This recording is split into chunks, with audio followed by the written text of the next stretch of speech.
The Battle of the Somme, 1916. The offensive that turned men into numbers. Part 1. The promise of a great breakthrough, early 1916. Period. January to June 1916. Armies involved: United Kingdom and France versus Germany. Soldiers mobilized, over 3 million. At the beginning of 1916, World War I was at a standstill. Trenches cut across Europe like open scars, and neither side was able to achieve a decisive breakthrough. It was in this context that the Allies decided to launch a massive offensive along the Somme River in northern France. On paper, the idea was simple: break the German lines with an overwhelming artillery bombardment and clear the way for the infantry. For months, artillery was silently amassed. Cannons, ammunition, supplies, and men were sent to the region without pause. Young soldiers, many of them volunteers, believed they were about to take part in the battle that would end the war. Officers assured them that the enemy would be crushed before even seeing who was advancing. The civilian population of the region began to be evacuated. Entire villages were emptied. Farmland was turned into military supply depots. War was about to swallow that part of France. The Somme still seemed like just a point on the map. Within a few months, it would become synonymous with massacre. The first day, July 1, 1916. On the morning of July 1, 1916, after 7 uninterrupted days of bombardment, British soldiers were ordered to leave their trenches. Many advanced in straight lines, believing the Germans were dead or unable to react. That belief was false. German troops were protected inside deep concrete shelters. When the bombardment stopped, they emerged with their machine guns intact. The result was immediate and devastating. Men fell within seconds, bodies piled up in the open fields. Officers were hit first. Entire units ceased to exist before advancing 100 meters. In some sectors, not a single soldier reached the enemy trenches. The first day of the Battle of the Somme went into history as the bloodiest day in the history of the British Army. Families in England lost sons, brothers, and fathers before they even received news of the battle. The promise of a quick victory died there in the blood-sodden mud of France. Months of blood, mud, and despair. July to November 1916. After the initial shock, the battle did not stop. On the contrary, it dragged on for months. Every advance cost thousands of lives. Mud became as deadly as bullets. Soldiers drowned in water-filled shell craters. Wounded men were trapped between the lines, screaming for days until they died. The Somme became a laboratory of modern warfare. For the first time, tanks were used in combat. They broke down, malfunctioned, or became stuck in the mud, but they revealed the future of war. Artillery fire remained constant. The sky stayed dark with smoke. The noise never ceased. Field hospitals overflowed. Doctors amputated limbs with insufficient anesthesia. Many survivors lost not only arms and legs, but also their sanity. What was then called shell shock spread rapidly. Men shook uncontrollably, became mute, or suffered complete psychological collapse. Entire cities behind the lines lived in constant mourning. Trains carried wounded and dead soldiers every day.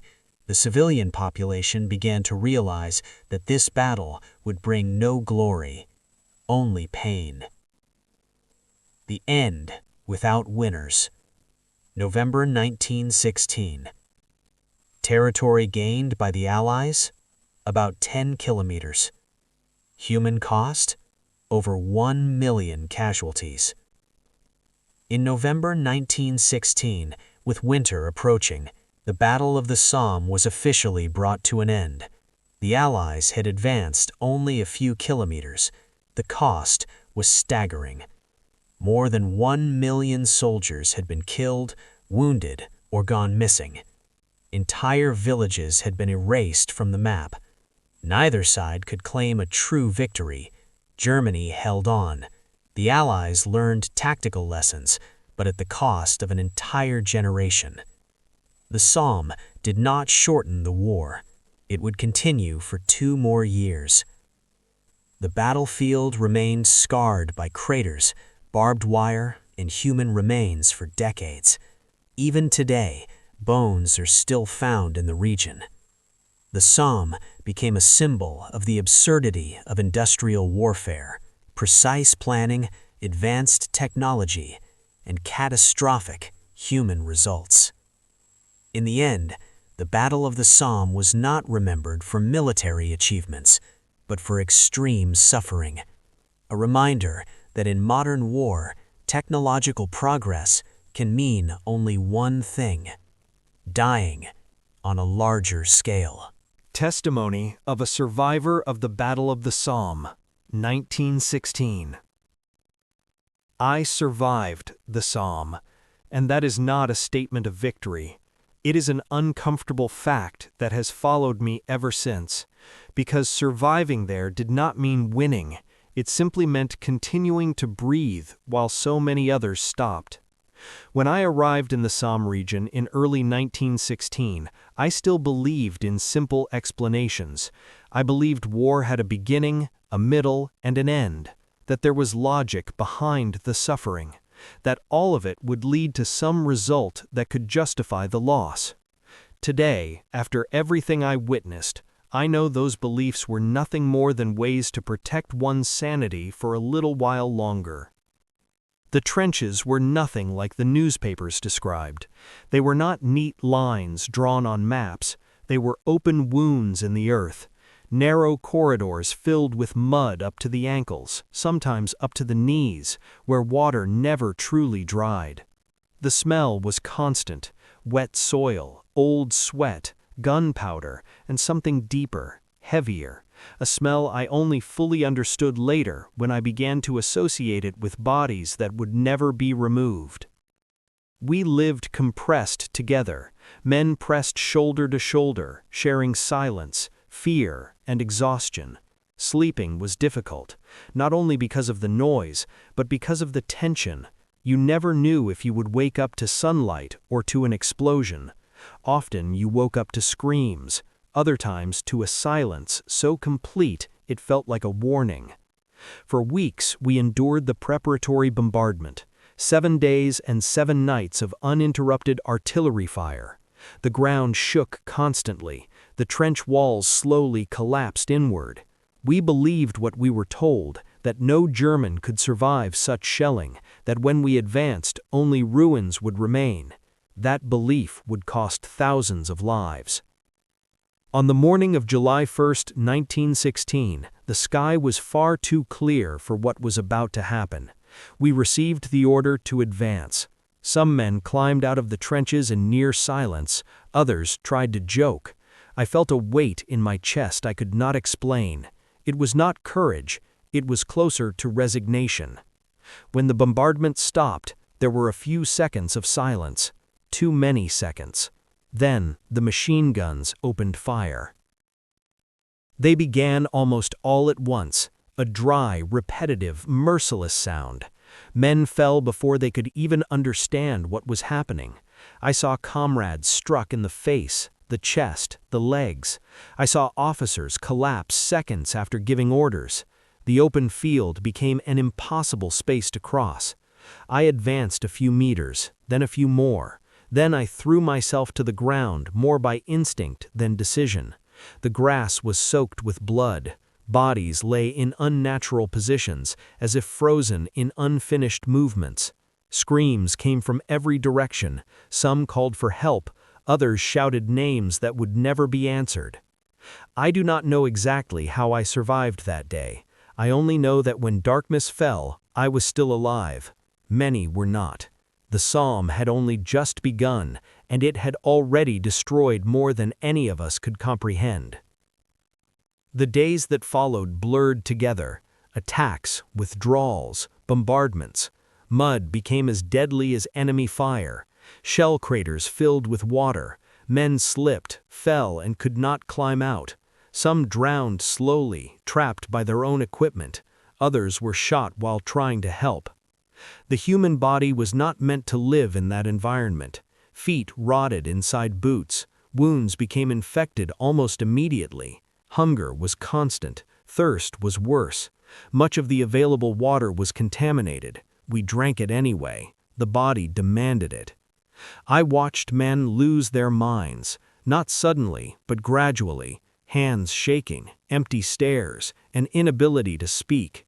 Some cried endlessly, others laughed at inappropriate moments. What is now called trauma, we simply called not being able to take it anymore.